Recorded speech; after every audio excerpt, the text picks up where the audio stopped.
పితా పుత్ర పవిత్రాత్మ నామమున ఆమెన్. ప్రభునందు మిక్కిలి ప్రియ సహోదరి సహోదరులారా, మరియమాత దివ్య మాతృత్వ మహోత్సవ వాక్య పరిచర్యకి, నూతన సంవత్సర వాక్య పరిచర్యకి మిమ్మందరినీ ప్రేమతో ఆహ్వానిస్తున్నాను. లూకా సువార్త 1వ అధ్యాయము 30వ వచనము నుండి 32వ వచనము వరకు. గాబ్రియేలు దేవదూత, మరియమ్మ భయపడకుము, నీవు దేవుని అనుగ్రహమును పొంది ఉన్నావు. ఇదిగో నీవు గర్భము ధరించి కుమారుని కనిదవు. ఆ శిశువునకు యేసు అని పేరు పెట్టుము. ఆయన మహనీయుడై మహోన్నతుని కుమారుడని పిలవబడును అని పలికెను.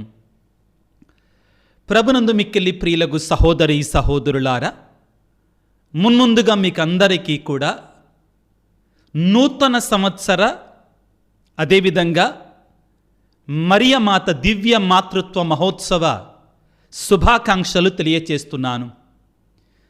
ఈ సంవత్సరం అంతా కూడా దేవుని యొక్క కృపా కాపుదల, దేవుని యొక్క సంరక్షణ ఆశీర్వాదాలు మీకు, మీ కుటుంబాలకి, మీ సమస్తానికి సమృద్ధిగా ఉండాలని నా ఆశ, ఆకాంక్ష, ప్రార్థన, ఆశీర్వాదాలు.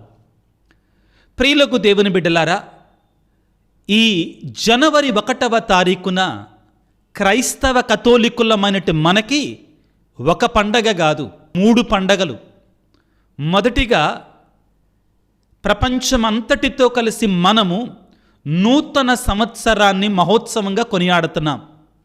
రెండవది కథోలికులముగా మనకి అత్యంత ప్రధానమైనటువంటి మరియమాత దివ్య మాతృత్వ మహోత్సవాన్ని కొనియాడుతున్నాం.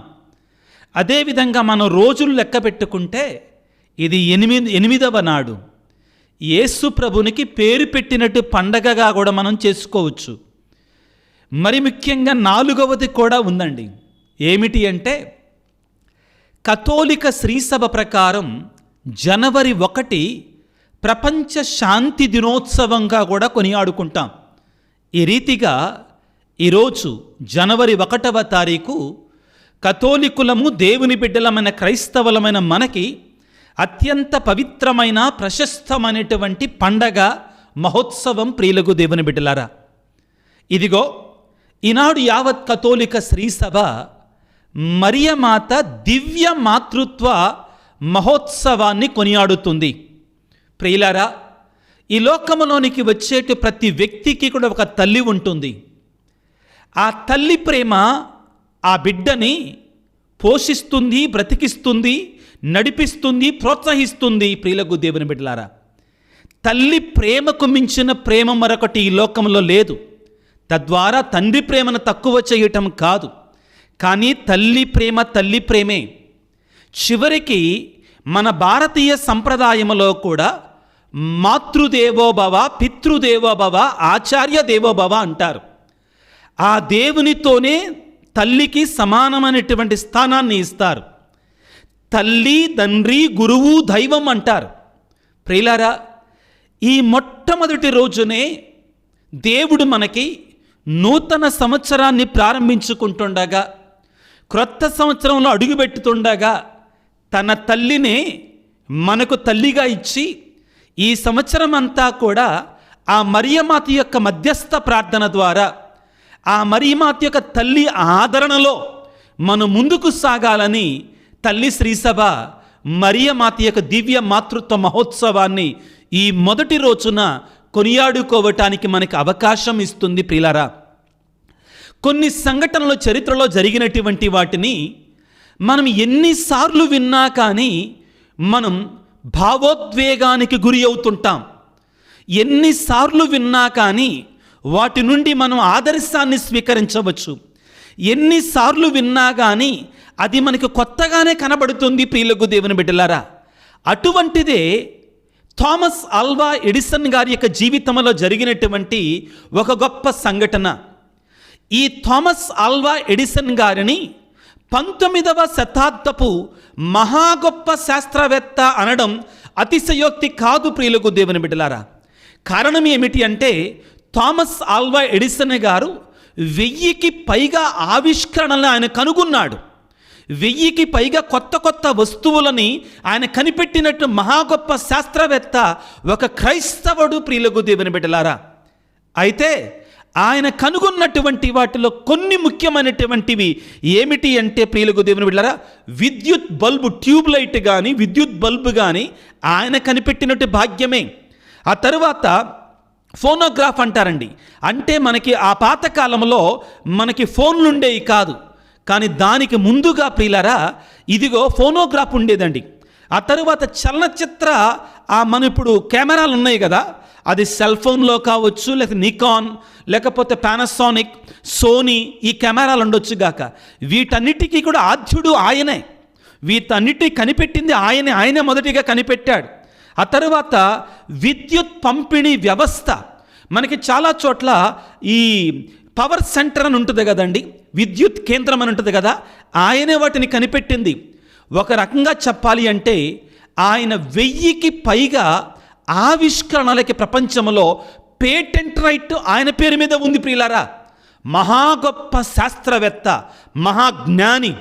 కానీ ప్రియులారా, ఆయన చిన్న వయసులో ఉన్నప్పుడు స్కూలుకి వెళుతున్న సమయంలో ఆయన ఎక్కువగా ప్రశ్నలు వేసేవాడంటండి, విసిగించేవాడంటండి, ఎప్పుడూ ఏదో ఒకటి ఆలోచనలో ఉండేటువంటి వాడట.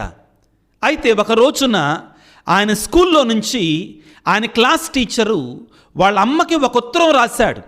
ఇటువంటివి ప్రియుల మనం ఎన్నిసార్లు విన్నా కానీ కొత్తగానే ఉంటాయి, ఎన్నిసార్లు విన్నా కానీ ప్రేరణ పొందవచ్చు, ఎన్నిసార్లు విన్నా కానీ మనం ఆదర్శాన్ని పొందుకోవచ్చు. తన తల్లికి థామస్ ఆల్వా ఎడిసన్ గారు చిన్నపిల్లవాడిగా ఉన్నప్పుడు ఒక క్లాస్ టీచరు ఒక ఉత్తరాన్ని రాసిచ్చాడు. బాబు, దీన్ని తీసుకొని వెళ్ళి సరాసరిగా మీ అమ్మకే ఇవ్వు అన్నాడు.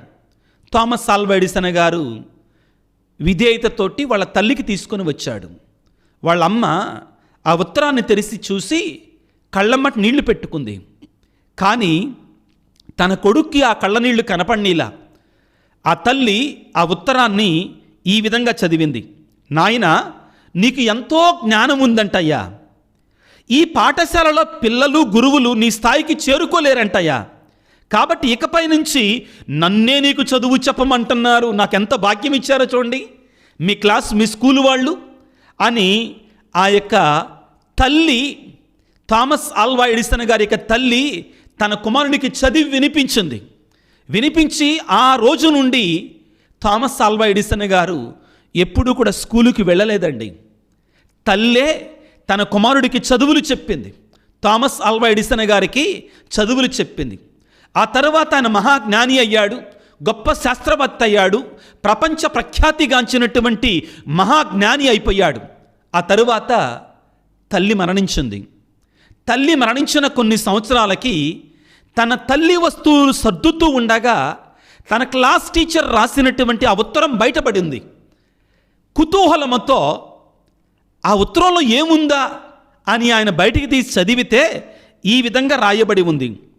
నీ కుమారుడు ఒక మానసిక రోగి, నీ కుమారుడు ఒక మానసిక వికలాంగుడు, జ్ఞానం లేనటువంటి వాడు, ఈ పాఠశాలలో చదువుకోవటానికి అనర్హుడు అనని ఆ ఉత్తరంలో నిజంగా రాసి ఉంది. వెంటనే అది చదవగానే థామస్ ఆల్వా ఎడిసన్ కళ్ళల్లో నీళ్లు తిరిగిపోయాయి. తట్టుకోలేక ఆ రోజు తన డైరీలో ఈ విధంగా రాసుకున్నాడండి థామస్ ఆల్వా ఎడిసన్ గారు. ఏమని రాసుకున్నాడంటే, ప్రపంచమంతా కూడా మానసిక వికలాంగుడు, చదువుకోవటానికి అనర్హుడు అన్న బాలుడిని ఒక తల్లి విశ్వాసం యుగానికి మేధావిగా మార్చింది అని రాసుకున్నాడంటండి. జాగ్రత్తగా ఆలకించండి.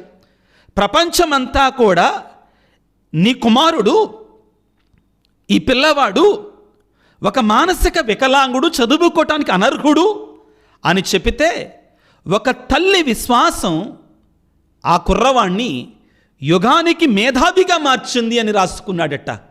ప్రియులారా, తల్లి ఒక కుమారుని యొక్క జీవితంలో, ఒక కుమార్తె యొక్క జీవితంలో ఎటువంటి మహా గొప్ప ఆ యొక్క పాత్ర పోషిస్తుంది అనేదానికి గొప్ప నిదర్శనం ప్రియులారా. ఇదిగో ఈ ఆధునిక ప్రపంచంలో ఎంతమంది ఎన్ని చెప్పినా కానీ ప్రియులారా, ప్రపంచంలో చూడండి, యేసు ప్రభు యొక్క తల్లి అయిన ఆ మరియ తల్లి యొక్క గౌరవం పెరుగుతూనే ఉంది కానీ తరగడం లేదు ప్రియులారా. ఆ తల్లి పేరిట పుణ్యక్షేత్రాలు వెలుస్తూనే ఉన్నాయి కానీ తరగటం లేదు ప్రియులారా. ఆ మరియమాత యొక్క పుణ్యక్షేత్రాలకి విశ్వాసులు, భక్తులు, అన్యులు కూడా వేలాదిగా, లక్షలాదిగా, కోట్లాదిగా వచ్చి ఆ తల్లి యొక్క మధ్యస్థ ప్రార్థనని, ఆ మరియమాత యొక్క మధ్యస్థ ప్రార్థనని పొందుకుంటూనే ఉన్నారు కానీ తరిగిపోవటం లేదు ప్రియులారా. అక్కడ మూర్ఖులు, తల్లిని గౌరవించటం తెలియనటువంటి వారు, తల్లికి మర్యాద ఇవ్వటం తెలియనటువంటి వారు ఆ మరియ తల్లిని అవమానం పాలు చేస్తున్నాము అని అనుకుంటున్నారు కానీ తద్వారా వారి స్థాయిని వారే తగ్గించుకుంటున్నారు. ఈ మొట్టమొదటి రోజున ఈ కొత్త సంవత్సరాన్ని ప్రారంభించుకుంటుండగా, ఈ నూతన సంవత్సరాన్ని ప్రారంభించుకుంటుండగా ఆ దేవాది దేవుడు తన తల్లిని మనకు తల్లిగా ఇస్తున్నాడు. ఏమో ఈ సంవత్సరంలో నా బిడ్డలు ఏ విధంగా ఉంటారో, ఎటువంటి ఆ సవాళ్ళు ఎదుర్కోవలసి ఉంటుందో, కాబట్టి నా బిడ్డలకి నా తల్లిని తోడుగా పంపిస్తాను. ఎందుకంటే ఆ తల్లి నాకు తోడుగా ఉంది. నేను పుట్టినప్పుడు, యెరూషలేము దేవాలయంలో మారుపడినప్పుడు, నేను సువార్తను బోధిస్తుండగా అందరూ కూడా నాకు పిచ్చి పట్టింది అన్నప్పుడు నాకు తోడుగా పరిగెట్టుకుని వచ్చింది. నా సిలువ చెంత తల్లిగా ఉంది. నా శిష్యులకి ఆ యొక్క మేడపై గదిలో అపోస్తలుల కార్యాలు 1వ అధ్యాయం 14వ వచనంలో తోడుగా ఉంది కదా, ఆ నా తల్లినే నా బిడ్డలందరికీ తల్లిగా ఇస్తాను ఈ మొదటి రోజు నుండి అని పలికి ఆ యేసయ్య నీ కొరకై నా కొరకై బిడ్డలారా తన తల్లిని ఈ నూతన సంవత్సర ప్రారంభం రోజునే మనకు తల్లిగా ప్రసాదిస్తూ ఉన్నాడు. ప్రియులారా, మొట్టమొదటిగా మనం ధ్యానించాల్సిన అంశం ఏమిటి అంటే, మరియ తల్లి దేవుని కుమారునికి తల్లిగా అలా అయిపోలేదండి, ఏదో క్షణములో అయిపోలేదండి. ఇది తండ్రి దేవుని యొక్క ప్రణాళిక. సృష్టి ఆరంభము నుండి కూడా దేవుడు చేసుకున్న ప్రణాళిక ఇది ప్రియులారా. ప్రారంభములోనే దేవుడు తలంచాడు ఈ ప్రణాళికని. ఒక్కసారి మనం ఆదికాండము 3వ అధ్యాయము 15వ వచనాన్ని చదువుకుంటే, ఏవమ్మ ఆదాములు ఆది తల్లిదండ్రులు పాపము చేసి దేవుని యొక్క ఆజ్ఞను ధిక్కరించి పాపములో పడిపోయి దేవునికి దూరమైన తర్వాత దేవుడు పలికిన మాటలు మనం చదివితే అక్కడ మనకు అర్థమైపోతుంది. దేవుడు మరియమాతని సృష్టి ఆరంభములోనే ఆయన ప్రణాళికలో ఉంచుకున్నాడు. తన కుమారుడికి తల్లిగా కావడానికి ఆయన ప్రణాళికలో ఆమె ఉంది.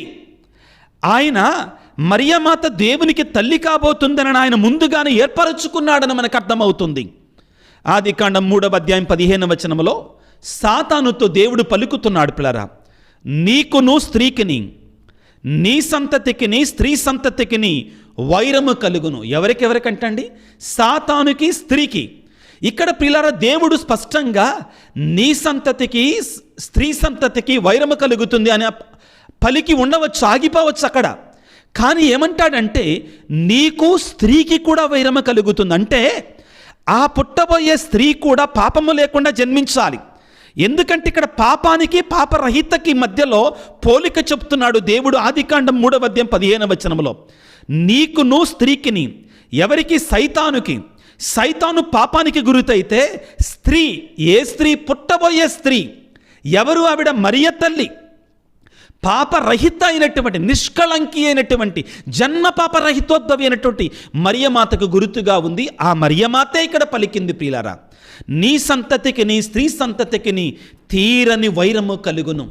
ఈ రీతిగా ప్రియులారా మరియమాత దేవునికి తల్లి కావాలి అని దేవుడు ఆదిలోనే రక్షణ ప్రణాళికలో మరియమాతని ఆయన ఏర్పాటు చేసుకున్నాడు.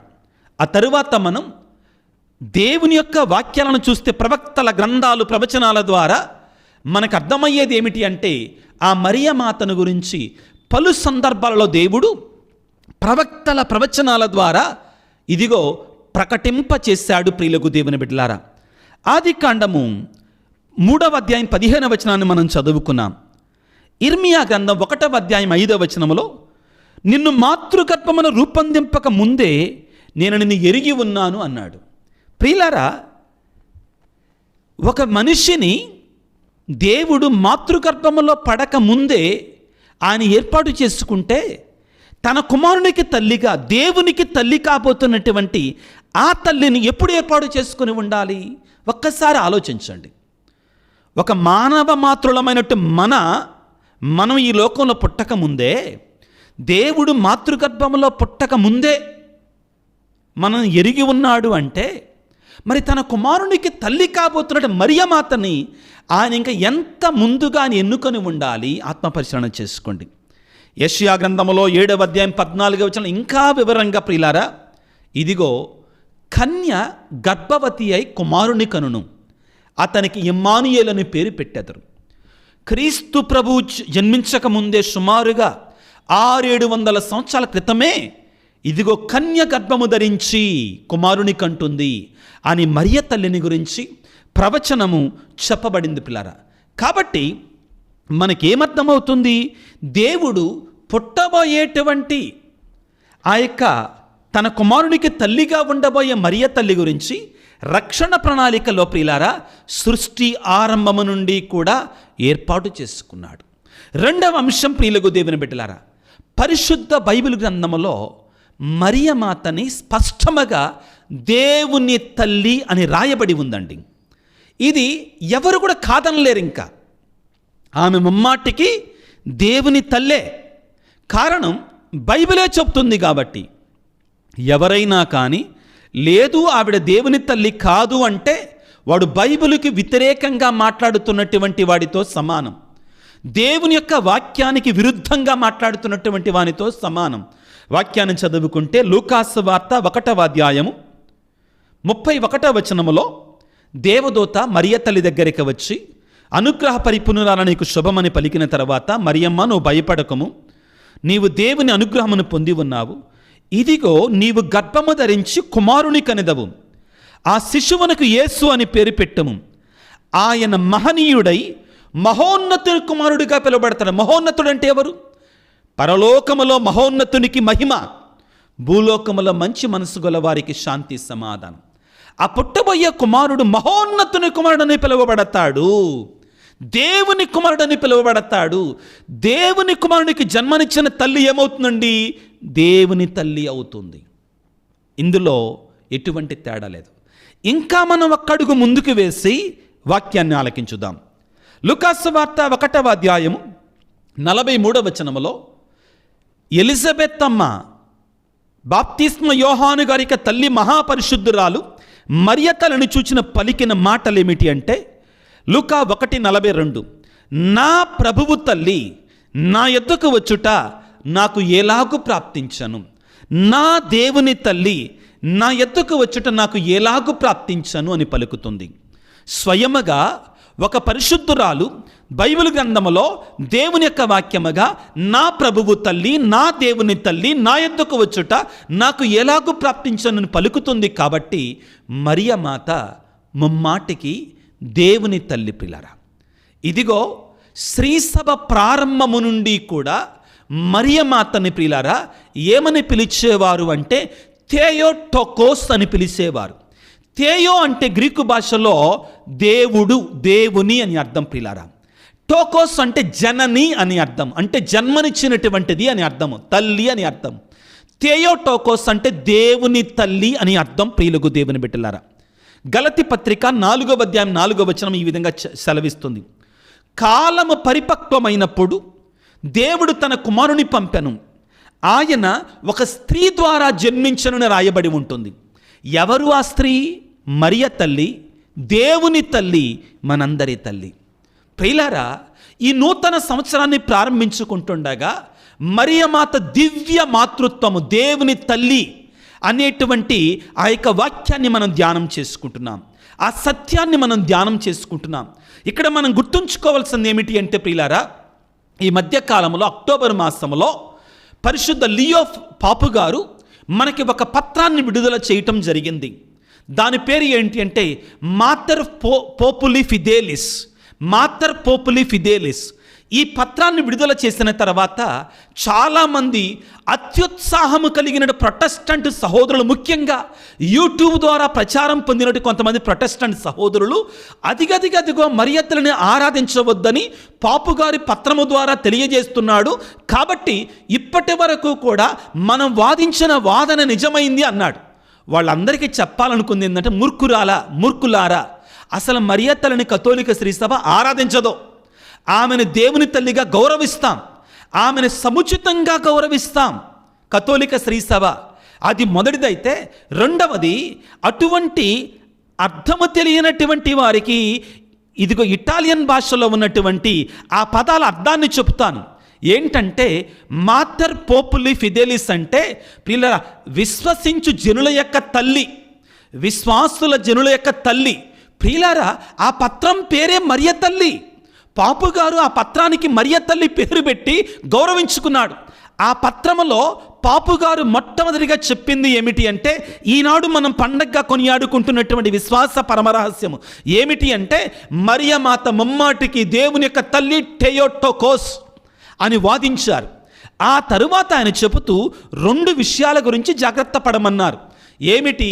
మరియమాత సకల వరాలకు mediatrix, she is the mediatrix of all graces అనే పదాన్ని వాడటంలోను, కో-రెడెంప్ట్రిక్స్, కో-రిడీమర్, ఈ 2 పదాలు వాడేటప్పుడు జాగ్రత్తగా ఉండాలి. ఆ పదాలని వాడేటప్పుడు కొన్నిసార్లు మనం విశ్వాసపరంగా తప్పులు దొర్లే ప్రమాదం ఉంది, కాబట్టి వాటిని వినియోగించకుండా ఉండటం మంచిది అని సెలవిచ్చారు.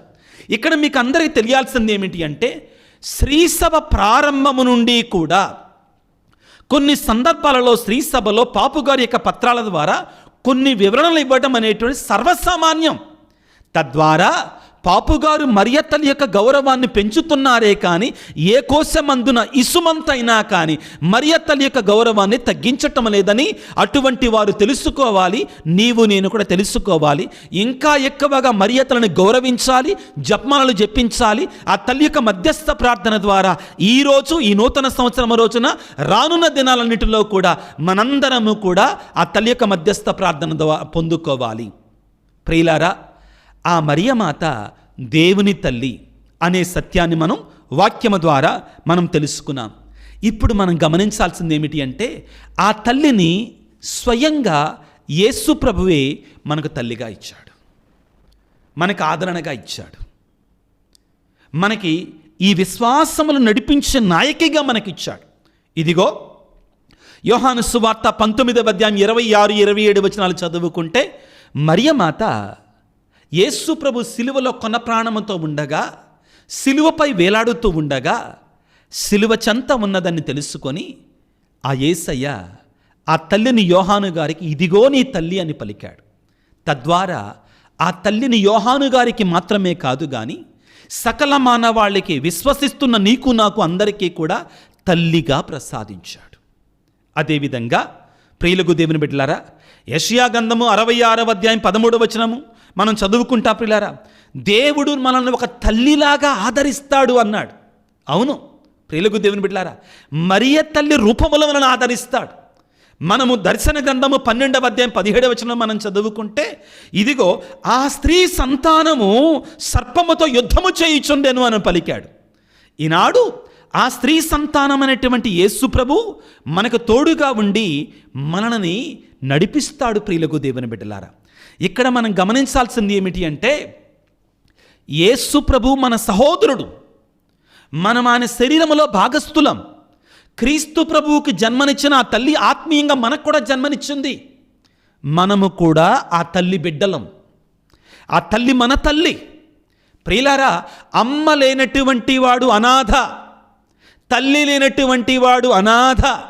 కాబట్టే దేవుడు క్రైస్తవులమైన మనకి ఆత్మీయ తల్లిని కూడా ఇచ్చాడు. శారీరకంగా మనందరి తల్లులను మాత్రమే ఇవ్వటం కాదు కానీ ఆత్మీయంగా మనకి తల్లిని కూడా ఇచ్చాడు. ఆ తల్లి మరియ తల్లి. ప్రియులారా, ఆ తల్లి చరిత్రను మనం చూస్తే, బైబిల్ గ్రంథంలో మనం చూస్తే, తన బిడ్డలు ఎప్పుడు కష్టాలలో ఉన్నా కానీ తన మధ్యస్థ ప్రార్థన తోడుగానే ఉంచుతుంది. ఇదిగో లూకా సువార్త 1వ అధ్యాయం 39-45 వరకు వచనాలు చదువుకుంటే, ఎలిజబెత్ తమ అవసరతలో ఉన్నప్పుడు ఆ తల్లి వెళ్ళి ఆ తల్లికి సహాయం చేసింది.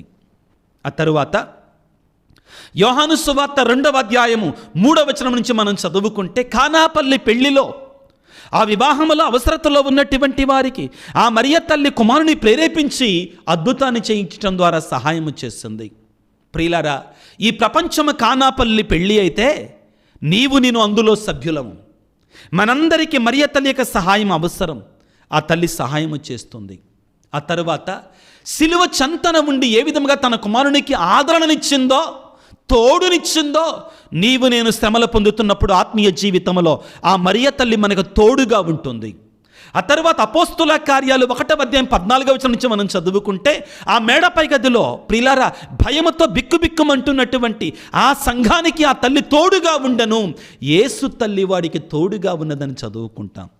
ఆ తల్లి ఎల్లవేళలా మనకు తోడుగా ఉండేటువంటి అమ్మ తల్లి. ప్రియులకు దేవుని బిడ్డలారా, ఇదిగో ఈ నూతన సంవత్సరాన్ని మనం ప్రారంభించుకుంటుండగా ప్రియులకు దేవుని బిడ్డలారా, దేవుడు మన జీవితంలో ఒక నూతనత్వాన్ని ప్రసాదిస్తానంటున్నాడు. పాత వాటిని తీసివేస్తానంటున్నాడు. నీ జీవితంలో ఒక కొత్తదనాన్ని ఇవ్వడానికి సిద్ధముగా ఉన్నాడు. మరి నువ్వు సిద్ధముగా ఉన్నావా కొత్తదనాన్ని స్వీకరించటానికి? యెషయా గ్రంథం 43వ అధ్యాయం 19వ వచనంలో ఈ విధంగా చెప్పుతున్నాడు, చూడు ఇదిగో నేను ఒక నూతన కార్యమును చేయబోతున్నాను అంటున్నాడు దేవుడు. నీవు ప్రియ దేవుని బిడ్డ, ఆయన చేయబోతున్నటువంటి ఆ నూతన కార్యం నీ జీవితంలోని జరగాలని కోరుకుంటున్నావా? విశ్వాసంతో నమ్మకంతో ఆయన సన్నిధికి వెళుతున్నావా? నీ యొక్క నూతన సంవత్సరాన్ని లోకానుసారముగా ఇదిగో బాంబులతో, పటాసులతో, లేకపోతే పార్టీలతో, పబ్బులతో ప్రారంభించుకుంటున్నావా? లేకపోతే ఆత్మీయంగా దేవ సహాయముతోటి దేవుడు అంటున్నాడు, నేను నీ జీవితంలో ఒక నూతన కార్యాన్ని చేయబోతున్నాను అంటున్నాడు. మరి నువ్వు సిద్ధంగా ఉన్నావా స్వీకరించటానికి? నీ హృదయాన్ని సిద్ధముగా ఉంచుకుంటున్నావా? ప్రభు అంటున్నాడు యెషయా గ్రంథం 43వ అధ్యాయము 19వ వచనములో, చూడు నేను ఒక నూతనమైన కార్యమును చేయుదును, అది ఇప్పుడే నేను చేస్తాను అని పలుకుతున్నాడు. విశ్వాసించో, దేవుని యొక్క వాక్యం మీద నమ్మకాన్ని ఉంచో, దేవుని వేడుకో, ప్రభు నా జీవితంలో నూతన కార్యాన్ని చెయ్యి ప్రభు అని వేడుకో. రెండవది ప్రియులకు దేవుని బిడ్డలారా, నీ జీవితంలో నూతనమైన స్థలాలను ఇస్తానంటున్నాడు. ఆయన చెప్పినటువంటి మాటలు నూతనమైన స్థలాలనుగా ప్రారంభిస్తానంటున్నాడు. యెషయా గ్రంథం 35వ అధ్యాయం 1-2 వచనాలు చదువుకుంటే, అరణ్యము పుష్పించి పువ్వులు పూయును అని పలుకుతున్నాడు. నీ జీవితము, నీ హృదయం అనేటువంటి స్థలము ఎడారిగా మారిపోయిందా? నీ జీవితాన్ని పుష్పించేలాగా చేస్తానంటున్నాడు. నూతనత్వముతో నింపుతానంటున్నాడు. ప్రియులకు దేవుని బిడ్డలారా, ఇదిగో ప్రియులకు దేవుని బిడ్డలారా, ఆ తరువాత ఏమంటున్నాడంటే దేవుడు, నేను నూతన హృదయాన్ని ఇస్తానంటున్నాడండి. దేవుడు నూతనత్వాన్ని కోరుకునేటువంటి వాడు. నీ హృదయంలో, నీ జీవితంలో, నీ బ్రతుకుల్లో కూడా నూతనమైన కార్యాన్ని చేయడానికి సిద్ధంగా ఉన్నాడు. నూతనమైన హృదయాన్ని ఇస్తానంటున్నాడు. యెహెజ్కేలు గ్రంథం 36వ అధ్యాయం 26వ వచనంలో, నేను మీకు ఒక నూతన హృదయమును ఇస్తాను, రాతి హృదయమును తీసివేస్తాను, మాంసపు హృదయముతో నింపుతానంటున్నాడు. నీవు నీ జీవితంలో ఆత్మీయంగా రాతి హృదయముతో బ్రతుకుతున్నావా? పాపపు హృదయముతో బ్రతుకుతున్నావా? దేవుడు దాన్ని మార్చివేస్తానంటున్నాడు. దేవునికి అవకాశాన్ని ఇవ్వు.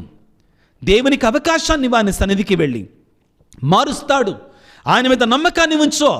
నీ జీవితాన్ని ఆయనకి సమర్పించుకో బిడ్డ. నీ జీవితంలో నూతనమైన హృదయాన్ని అని ఆయన ఇస్తానంటున్నాడు. ప్రియులకు దేవుని బిడ్డలారా, ఇదిగో దేవుడు అంటున్నాడు, నూతనమైన సంగతులు చేస్తానంటున్నాడు అండి. నీ జీవితంలో ఆయన నూతనమైన సంగతులు, ఆయన నూతనమైన విషయాలు మీకు తెలియజేస్తానంటున్నాడు. యెషయా గ్రంథం 42వ అధ్యాయం 9వ వచనంలో, ఇప్పుడు నేను నూతనమైన సంగతులను ప్రకటించుచున్నాను, అవి పుట్టక మీద మీకు తెలియజేస్తున్నాను అంటున్నాడు. ప్రియులారా, దేవుడు నూతనత్వాన్ని కోరుకునేటువంటి వాడు. నీ జీవితంలో పాతకాలంలో నీ బ్రతుకు పాతదైపోయిందా? పాపపుతో నిండిపోయిందా? రోతదైపోయి ఉందా? కంపు పట్టిపోయి ఉందా? దేవుడు నూతనత్వాన్ని నింపుతానంటున్నాడు. నువ్వు చేయాల్సిందల్లా ఆహ్వానించు, ఆయనను ఆహ్వానించు. హృదయ ద్వారము చెంత నిలిచి తలుపు తట్టుచున్నానంటున్నాడు. దర్శన గ్రంథం 3వ అధ్యాయం 20వ వచనంలో, ఆ హృదయాన్ని తలుపు తెరుచు, ఈ నూతన సంవత్సరాన్ని ప్రారంభించుకుంటుండగా నీ జీవితంలో నూతన సంగతులతో నింపుతానంటున్నాడు. నూతనమైన విషయాలతో నింపుతానంటున్నాడు. ప్రియులకు దేవుని బిడ్డలారా, చివరిగా దేవుడు ఏమంటున్నాడంటే, నీ జీవితంలో సమస్తాన్ని నూతన పరుస్తానని పలుకుతున్నాడు. సమస్తాన్ని నూతనత్వంతో నింపుతాను. ఇవన్నీ దేవుని మాటలే ప్రియులారా, బైబిల్ వాక్యాలే ప్రియులారా. నీవు నేను వాక్యాన్ని బట్టి దేవుని ప్రార్థన చెయ్యాలి. సమస్తాన్ని నూతన పరుస్తానంటున్నాడు పిల్లరా. యెషయా గ్రంథం 65వ అధ్యాయం 17వ వచనం, చూడండి నేను నూతన ఆకాశమును నూతన భూమిని సృష్టించబోతున్నానని పలుకుతున్నాడు ప్రియులకు దేవుని బిడ్డలారా. దర్శన గ్రంథము 21వ అధ్యాయం 5వ వచనంలో, చూడండి నేను సమస్తమును నూతన పరచుదును అని పలుకుతున్నాడు. ప్రియ దేవుని బిడ్డ, ఈ నూతన సంవత్సరాన్ని ప్రారంభిస్తుండగా దేవుని వద్దకి దీనతతో వెళ్ళు, వినయముతో వెళ్ళు. నీ హృదయాన్ని పరిపూర్ణంగా ఆ చిన్న బాలయేసుకి, ఆ మరియా యోసేపులకు సమర్పించుకో. దేవుడు అంటున్నాడు, బిడ్డ నీ జీవితాన్ని నూతనంగా మారుస్తానని ఆశపడుతున్నాను. నీ బ్రతుకుని నూతనత్వంతో నింపాలని ఆశపడుతున్నాడు. ఏమేమి నూతన క్రియలు చేస్తాడంటండి? ఆయన నూతన కార్యాలు చేస్తాడట. ఆయన నీ జీవితంలో నూతనమైన స్థలాన్ని ఏర్పాటు చేస్తాడట. ఆయన నీకు నూతనమైన హృదయాన్ని ఇస్తాడట. ఆయన నీకు నూతనమైన సంగతులు తెలియజేస్తాడట. ఆయన చివరిగా 5వది సమస్తమును నూతన పరుస్తానని పలుకుతున్నాడు. సమర్పించుకో, విశ్వసించు, నమ్మకంతో ధైర్యంతో నూతన సంవత్సరాన్ని ప్రారంభించు. దేవుడు మనకు తోడుగా ఉన్నాడు, మన తల్లి మనకు తోడుగా ఉంది. ఇదిగో యేసయ్య మనకు తోడుండగా నాకు విరోధి ఎవడో? దేవుడు అనుగ్రహించు శక్తి చేత నేను ఎటువంటి కార్యమైనా చేయగలను. ఇటువంటి దైవికమైన ఆలోచనలతో నూతన సంవత్సరాన్ని మనం ప్రారంభించాలి బిడ్డలారా. దేవుడు మనం దీవించాలి, దేవుడు మనం ఆశీర్వదించాలి. దేవుని కృప మనకు ఎల్లప్పుడూ తోడుగా ఉండాలి. తలలు వంచి ప్రార్థన చేసుకుందాం. సర్వశక్తిమంతుడా, సర్వోన్నతుడా, ప్రేమమయుడా, నూతన సంవత్సరాన్ని ప్రారంభించుకుంటుండగా, మరియమాత దివ్య మాతృత్వ మహోత్సవాన్ని కొనియాడుకుంటుండగా, ఈ నూతన సంవత్సర ప్రారంభం రోజున ఈ తల్లి అయిన మరియను మాకు ఆదరణగా ఇచ్చినందుకు, మార్గదర్శినిగా ఇచ్చినందుకు మీకు స్తోత్రాలు. అమ్మా మరియా, ఈ సంవత్సరం అంతా మాకు తోడుగా ఉండి నీ మధ్యస్థ ప్రార్థన ద్వారా మా కొరకే నీ కుమారుని సన్నిధిలో వేడుకొనండి అమ్మా. నీ బిడ్డలమైన మమ్ము నీ కాపుదలలో సంరక్షించమ్మా. ఓ యేసురాజా, ఈ నూతన సంవత్సరాన్ని ప్రారంభించుకుంటుండగా మీరు మాకు వాగ్దానం చేసి ఉన్నారయ్యా. నూతన కార్యాన్ని మా జీవితంలో చేస్తానన్నారు. నూతనమైన స్థలాన్ని మా జీవితంలో ఏర్పాటు చేస్తానన్నారు. నూతనమైన సంగతులు మాకు తెలియజేస్తానన్నారు ప్రభుగా. ఇదిగో నూతనమైన హృదయాన్ని మాకు ఇస్తానన్నారు ప్రభుగా. సమస్తాన్ని నూతన పరుస్తానని పలికిన దేవా నీకు స్తోత్రాలయ్యా. ఈ మాటలు మా జీవితంలో నెరవేరునుగాక, ఆమెన్. ఈ ఆశీర్వాదాలు మా జీవితంలో నెరవేరునుగాక, ఆమెన్. నీ శ్రేష్టమైన దీవెనలు, ఆశీర్వాదాలు నీ తోడు నాకు ఎల్లప్పుడూ ఉండునుగాక, ఆమెన్. ఈ వాక్యాన్ని ఆలకిస్తున్న ప్రతి బిడ్డ కూడా ఈ నూతన సంవత్సరంలో నీ అతి శ్రేష్టమైన దీవెనలు పొందుకొనుగాక, ఆమెన్. ప్రభువా, అనారోగ్యముతో బాధపడుతున్న ప్రతి బిడ్డను ప్రభువా ఈ నూతన సంవత్సరంలో నీ గాయపడిన హస్తాలతో తాకి స్వస్థపరచండి ప్రభువా. ఆనందముతో నింపండి నాయన. కుటుంబంలో వేదనతో, బాధలతో, భార్యాభర్తల మధ్యలో సఖ్యత లేనటువంటి వారికి ఇదిగో ప్రభువా నువ్వు వాగ్దానం చేస్తున్నావు. నూతన కార్యాన్ని, నూతన విషయాన్ని, నూతన స్థలాలను, నూతన హృదయాన్ని, నూతనమైన స్థలాలను, నూతనమైన విషయాలను ఏర్పాటు చేస్తా, సంగతులు తెలియజేస్తానంటున్నావు ప్రభువా. కుటుంబాలను నూతనంగా మార్చునాయన. సాతానునికి అధికారాన్ని ఇవ్వ మాకు నాయన. ప్రభువా, ఎంతోమంది బిడ్డలు గడిచిన సంవత్సరంలో ప్రభు వేదనతో, బాధలతో బ్రతికి ఉన్నారు నాయన. ఇదిగో ఈ సమయంలో ప్రభు నీ బిడ్డలను అభిషేకించండి నాయన. అభిషేకించండి, ఆశీర్వదించండి, నింపండి, దీవించండి ప్రభువా. నూతనమైన శక్తితో నింపండి నాయన. గరుడ పక్షి ఆ యొక్క గ్రద్ద నువ్వు వాక్యంలో పలుకుతున్న యెషయా గ్రంథంలో ప్రభువా, నన్ను నమ్మి నన్ను విశ్వసించువారు ఇదిగో ఆ గరుడ పక్షి వలె విహంగ వీక్షణం చేస్తానని పలుకుతున్నారు. గరుడ పక్షి వలె ఎగురుదురు అని పలుకుతున్నారు ప్రభువా. నాయన ఇదిగో నా తండ్రి, అటువంటి శక్తిని మాకు ఇవ్వండి నాయన. మీరు మాకు తోడుగా ఉండండి అయ్యా. అలనాడు మోషే ప్రభువా ఇశ్రాయేలు ప్రజలు పాపము చేసినప్పుడు నేను మీతో రాను అని పలికినప్పుడు మోషే అంటున్నాడు, నువ్వు మాతో వస్తేనని నేను కదులుతానని పలికాడు. అవును ప్రభు, ఈ నూతన సంవత్సరంలో మీరు మాతో రండి నాయన. మమ్ము నింపండి నాయన. నీ బిడ్డల తోడుగా ఉండండి నాయన. దీవించి, ఆశీర్వదించి, కాపాడి, అభిషేకించి ఆశీర్వదించమని మనాదురైన క్రీస్తు ద్వారా వేడుకొనుచున్నాము తండ్రి, ఆమెన్. ప్రభువు మీతో ఉందురుగాక, మీ ఆత్మతో ఉందురుగాక. సర్వశక్తి గల సర్వేశ్వరుడు పిత, పుత్ర, పవిత్రాత్మ మిమ్ము మీ కుటుంబాలని సంవత్సరం అంతా కూడా కాచి, కాపాడి, సంరక్షించుదురుగాక. God bless you. దేవుడు మిమ్ము దీవించుదురుగాక, ఆమెన్. అందరము కూడా ఈనాడు మీకు ఇష్టమైతే ఆ మెసేజ్ల్లో ఎక్కువగా సంతోషదాయకమైనటువంటి మాటలు చెప్దాం. దేవుడు మనల్ని ఆశీర్వదించాలని. Happy new year. అండ్ మరియ తల్లి యొక్క దివ్యమాతృత్వ పండగ శుభాకాంక్షలు తెలియజేస్తూ ఒకరిని ఒకరం ప్రియులారా ఆశీర్వచనాలు పలుకుకోవటానికి సంతోషంగా ఉందాం. మీ అందరి కోసం ఈ సంవత్సరం అంతా కూడా నేను ప్రార్థన చేస్తాను. నా కోసం ప్రార్థన చేయండి. మీ ప్రార్థనే నన్ను ఎక్కువగా ఆ దేవుని సేవలో ముందుకు వెళ్ళటానికి సహకారంగా నాకుంటుంది. ఈ వాక్యాన్ని దయచేసి మరొక 10 మందికి ఆశీర్వాదకరంగా ఉండటానికి షేర్ చేయవలసిందిగా మనవి చేస్తున్నాను.